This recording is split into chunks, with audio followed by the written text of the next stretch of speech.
Malusog na araw, Central Luzon. Ako po si Dr. Mario Joselito Garcia, ang kasalukuyang Pangulo ng Philippine Heart Association Central Luzon Chapter. Inaanyayahan po namin kayo na manood sa programa namin sa telebisyon, Let's Talk Heart to Heart. May bago po kaming serye ng panayam tungkol sa iba't ibang sakit sa puso at paano ito pangangalagaan. Tara na! Let's Talk Heart to Heart! Ang unang kabanata ng ating serye, Let's Talk Heart to Heart, ay pinamagatang mga palatandaan at sintomas ng mga sakit sa puso. Ito po ay bibigay ng ating dalubhasa mula sa Nueva Ecija at aktibo na pra-practice sa Premier Medical Center at Wesleyan Medical Center at mga karating na ospital. Panoorin po natin si Dr. Jerome Ray Matias.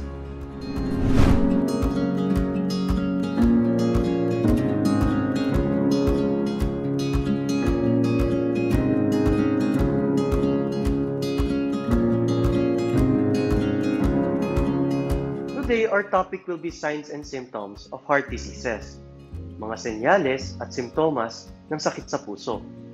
Pero bago yan, para mas maintindihan natin, pag-usapan muna natin ang puso. Alam nyo ba na halos kasing laki lamang ng inyong kamao ang puso? May iba't ibang parte din na bumubuo dito. Mayroon itong 4 na chamber o kwarto. Ang mga kwartong ito ay binubuo ng mga muscle na siyang nagko-contract at nagre-relax para makapag-pump ng dugo patungo sa iba't ibang parts ng katawan. Alam naman natin na ang dugo ang mga nagbibigay ng nutrisyon sa iba't ibang organs, di ba? Siyempre, kapag may kwarto, mayroon din namang mga pinto o valvula. Ito ay bumubukas at sumasara tuwing nagpapump ng dugo ang puso. Pinapanatili nitong maayos ang flow ng dugo. At dahil ang puso mismo ay nangangailangan ng blood supply, may mga ugat din na nakapalibot dito para makareceive siya ng nutrisyon at magampanan niya ang kanyang mga function. Panghuli, ang puso ay dinadaluyan din ng mga kuryente. Nagbibigay daan naman ito para sa isang kontrolado na pagtibok. Ang puso ang main organ ng cardiovascular system. Kung sa pelikula, siya yung bida. Ang mga supporting role dito ay yung mga ugat na nakakonekta sa kanya. Napaka-organized ng pagkilos ng system na ito. Nagpapump ng dugo ang puso, palabas, dadaan sa mga ugat, at madideliver ito sa iba't ibang parts ng katawan. Yun ang ginagawang trabaho ng puso. Base sa mga discussion natin, may idea na tayo na kapag sinabing sakit sa puso, hindi lamang pala puso mismo ang maaring naapektuhan, kundi pati ang mga ugat na nakakonekta sa kanya. Okay? So ano-ano nga ba ang mga pangkaraniwang sakit sa puso? Isa-isahin natin, tapos mamaya magbigay tayo ng mga senaryo. Una dyan ay pagbabara o paninikip ng mga ugat na nakapalibot mismo sa kanya. So ano ang nangyayari? Tumitigil o bumabagal ang daloy ng dugo dala ng mga nakabarang taba na namuo sa loob ng mga ugat na ito. Pangalawa, mga abnormal na pagtibok ng puso o kung tawagin namin ay heart arrhythmia. Nagkakaroon ng problema sa daloy ng kuryente kaya maaaring maging abnormal yung tinatawag na rhythm o heartbeat. Pangatlo, mga sakit sa puso mula sa pagkabata pa lamang o yung tinatawag namin na congenital heart diseases.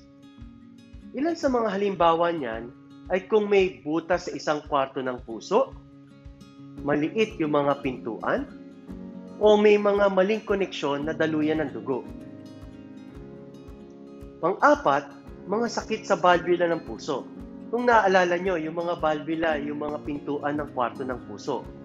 Sa puso, mayroon 4 na pintuan. Ang mga pangalan nito ay aortic valve, mitral valve, tricuspid valve, at pulmonic valve. Ang mga hindi bumubukas ng maayos, kaya makipot ang daan. Maari din namang hindi sumasara ng maayos, kaya sumisingaw, at maari din namang nakaprolapse, sumasara ng maayos pero nakalawlaw.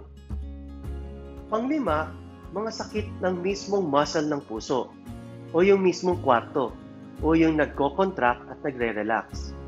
Pwedeng maging mahina ang pag-contract nito kaya humihina din ang pag-pump ng dugo.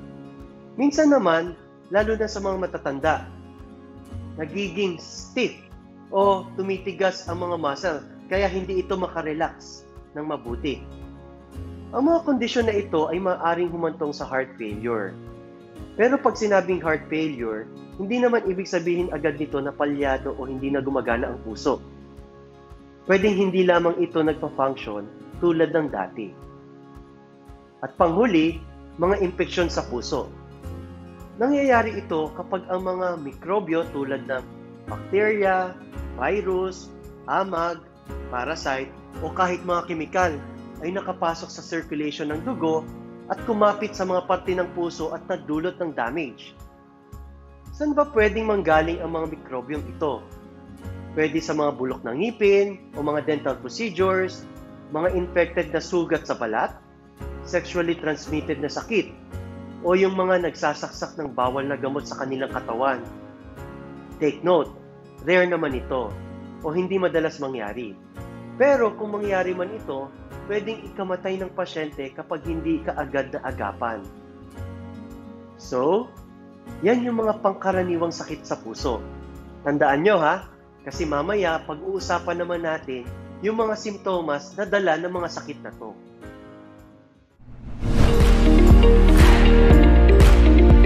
Isang malusog na araw, Central Luzon. Ito po si Doc Aaron Sunga ng Philippine Heart Association Central Luzon at aking kayong inaanyayahan. Let's talk heart to heart.